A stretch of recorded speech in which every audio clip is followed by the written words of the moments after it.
If an ordinary citizen commits a civil offense, the police can execute an arrest warrant immediately.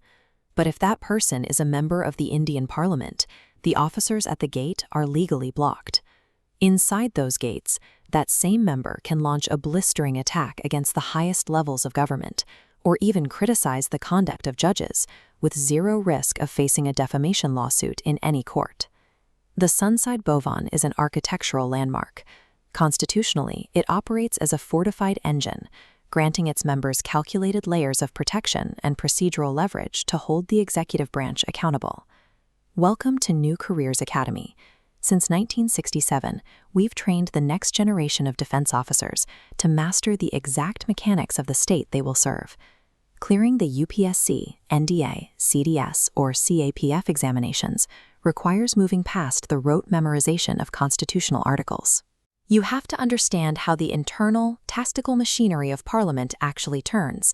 We are going to break down the exact parameters of parliamentary privileges, map the strict chronology of its sessions, decode the procedural weapons known as motions, and examine its iron grip on the national treasury. By the end of this session, you will be able to translate theoretical constitutional law into the precise operational logic required to dominate competitive exams. We start with parliamentary privileges. To ensure members of Parliament can interrogate the executive branch without fear of intimidation or targeted lawsuits, the Constitution provides them with specific legal armor. Exemptions are divided into collective and individual. The most vital individual privilege is absolute freedom of speech. A member cannot be taken to court for anything said during proceedings. They also receive a buffer against arrest 40 days before, during, and 40 days after. Examiners frequently test the limits of this rule. This immunity applies strictly to civil cases. If an MP commits a criminal offense or is subject to preventative detention, this protection is instantly void. To maintain this independence, Articles 102 and 191 enforce the Office of Profit rule. If an MP holds a government post that yields a salary, perks, or financial benefits, their neutrality is compromised, and they face immediate disqualification. These rules ensure that the legislature remains insulated from external executive pressure, allowing members to function as an uncompromised check on the government. The operational year of Parliament has 3 phases: the budget session, February to May, the monsoon session, July to September, and the winter session, November to December. The President summons the Houses, but the gap between sessions cannot exceed 6 months. Once in session, the clock can be paused. An adjournment suspends the sitting for a specific number of hours or days. If the presiding officer pauses the sitting indefinitely without naming a specific day to reconvene, it is classified as an adjournment sine die. To officially terminate the session entirely, the President issues a formal notification for prorogation. The ultimate chronological event is dissolution. This ends the lifespan of the existing Lok Sabha, requiring fresh general elections. The Rajya Sabha, as a permanent upper house, is never subject to dissolution. To lock in this sequence for your exams, remember the acronym SAP-D. Summoning brings them together, adjournment pauses the day, prorogation ends the session, and dissolution ends the Lok Sabha itself. When a dissolution occurs, pending legislation faces a strict lapsing algorithm. Any bill pending in the Lok Sabha, or passed by the Lok Sabha but still pending in the Rajya Sabha, immediately lapses. However, if a bill has cleared both houses and is only waiting for the President's assent, it survives the dissolution. By tracking these exact deadlines and delays, political parties utilize the parliamentary calendar as a tactical tool to advance or bury legislation. Before a bill reaches the President, it must survive 3 readings in each house: an introductory phase, a detailed clause-by-clause consideration, and a final vote. If the second house rejects the bill, disagrees on amendments, or lets 6 months pass, a deadlock occurs. To break this gridlock, Article 108 allows the President to summon an emergency joint sitting, forcing both houses to vote concurrently. Examiners frequently test this specific detail. A joint sitting is summoned by the President, but it is always presided over by the Speaker of the Lok Sabha, not the Chairman of the Rajya Sabha. This override is rarely triggered. In Indian history, it has only been used to pass 3 bills: the Dowry Prohibition Bill in 1960, Banking Service Commission repeal in 1977, and POTA in 2002. You can track this with the mnemonic DBP. The standard legislative path forces heavy debate and consensus. The joint sitting exists strictly as a final pressure release valve when that consensus fails.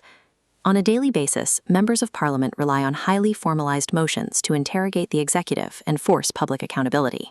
The first hour of a sitting is the question hour, demanding oral answers to starred questions and written answers to unstarred ones. This is immediately followed by the 0 hour, a uniquely Indian procedural innovation starting at noon, where members raise urgent matters without prior notice.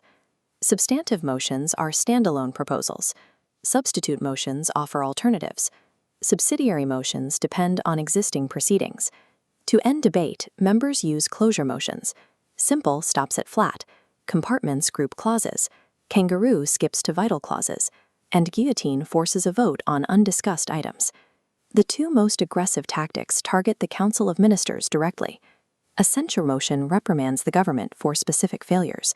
But a no-confidence motion, introduced strictly in the Lok Sabha, tests the government's survival.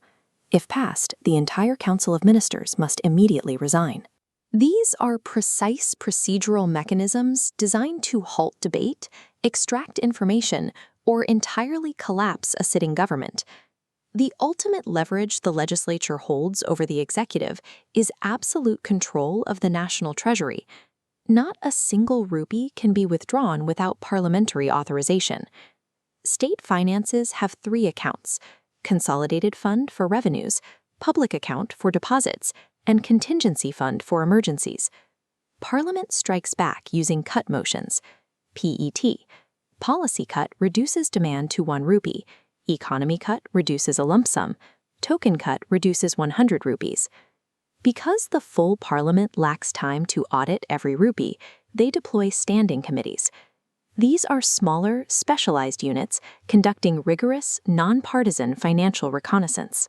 The financial triad consists of the Estimates Committee, which scrutinizes the budget before the money is spent, the Public Accounts Committee, which audits the legality of the expenditure after the fact, and the Committee on Public Undertakings, which monitors the finances of state-owned corporations. By deploying these funds, motions, and committees, Parliament establishes an unbroken chain of financial accountability, ensuring political rhetoric is matched by audited arithmetic. Privileges shield the members, sessions define the battlefield, motions provide the artillery, and the financial committees audit the results. This is the operational engine of the Indian Parliament. Let's apply this operational logic to real exam conditions. Question 38 asks about adjournment motions, and question 71 tests your knowledge on the lapsing of bills. Looking at question 71, applying the lapsing algorithm yields the answer immediately. Statement 1 states, a bill pending in the Lok Sabha lapses on dissolution. Correct. Statement 2 states, a bill passed by the Lok Sabha and pending in the Rajya Sabha lapses. Correct. The tactical rules give you the exact framework to isolate the right answer. At New Careers Academy, we do not teach you to blindly memorize articles. We train you to understand the logic of the state, because that is what it takes to earn the uniform. The Constitution is an active, tactical environment. Master the mechanics, and you command the exam. Keep studying, and we will see you on the inside.